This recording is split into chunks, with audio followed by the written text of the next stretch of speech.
There are so many sickness. Children are dying. The farmers are suffering, the crops are not growing, the fishes are dying. You see the river, nothing wrong with the ship for shop again. Look at how our environment is degraded. We suffer too much. Very, very bad for us. Oil is not supposed to be on the surface. Oil is supposed to be inside the pipe. We've settled in this area for as long as I can imagine. We are traditionally farmers and fishermen. Our livelihood is sustained by the non-river, which is a distributary of the river Niger, part of the Niger Delta in Bayelsa State. I am the Bedenowe of Ekpetiama Kingdom. I'm addressed as His Royal Majesty King Bobaraye Dakolo. As a young boy, when you walk to the non-river, in less than 10 minutes, you will have a bucket of about 10, 15 liters filled with fish. This was like playtime snack for the children.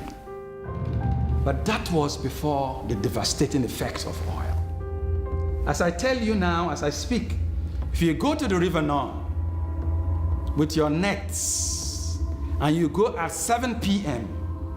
and stay all night and come back at 9 a.m., you will hardly have 3 kg of fish. The result is oil pollution. We hardly have fish again. The fishes, everything are dying. The whole fish has gone. You can see we do not catch enough fish from the river today because of the oil that affects the area. We don't even have water to drink. We go to neighboring communities to beg for water. The farmland is similar because each time you have a spillage from anywhere, the water leaves the river and penetrates the swampy banks.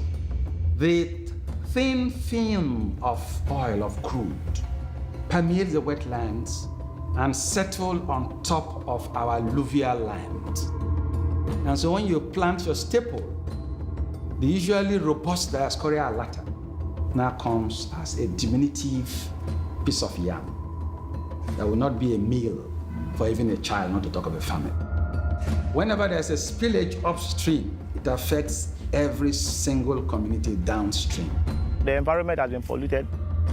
The livelihood is a difficult thing. The crops, the cassava, the plantain, everything died. We don't have any livelihood anymore. The gas is another problem. You will see the most intimidating gas flare in this part of the world, which means it is meant to project the gas pollution across the entire Niger Delta. You have all kinds of bronchial problems, asthma, and so on and so forth. The noxious gases fall down as acid rain. So you have our modern roofing sheets not standing the test of time, so corrosion, and all kinds of skin problems. So a lot of people have been asphyxiated and have died before their time because of this. So we've been largely, essentially pushed into poverty. From that very good health, we are now sickly. You have all kinds of ailments that were alien to us. Every year, children are dying in quantity. That's how we are. Shouldn't have been like this. Shell and every international oil company that is working in Nigeria declare their most profit from working in Nigeria. For them, it is business. But for us, it is our livelihood, our lives, our children, and our future that is put online every day and destroyed. There was no good response to the areas damaged. No proper cleanup, no assessment. There was no help, no attention, no proper attention, no good cleanup. And when you go into the swamp now, the swamps everywhere has been decayed. You see the water as if it's just a rust materials. The oil companies have not made any attempt at confining any spillage. And so this oil will keep coming out and polluting and polluting and polluting for days. Here I have seen oil spillages that keep oozing oil day after day for 1 day, 2 days, 3 days, 1 week, 2 weeks, 3 weeks, 60 days and still counting. It will not happen in Aberdeen that I know. Youth must carry gun, go do kidnapping job, go do this one. And then the government go say, why you go do kidnapping job? Why you go carry gun when you no be military person? But job no day to you to carry survive.